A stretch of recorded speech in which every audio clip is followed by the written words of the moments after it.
Ayan mga lods, magpakain na naman tayo nitong pato.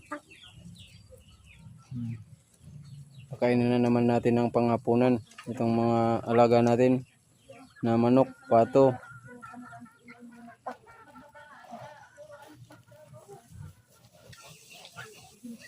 Dito mayroon pa dito naglilimlim oh.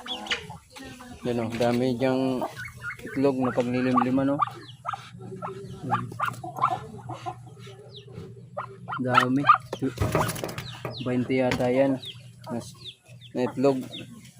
Nililimliman niya.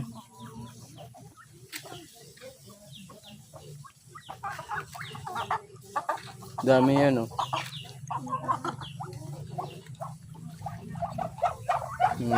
Sino gustong magbili ng pato? Dito marami kung bibili kayo.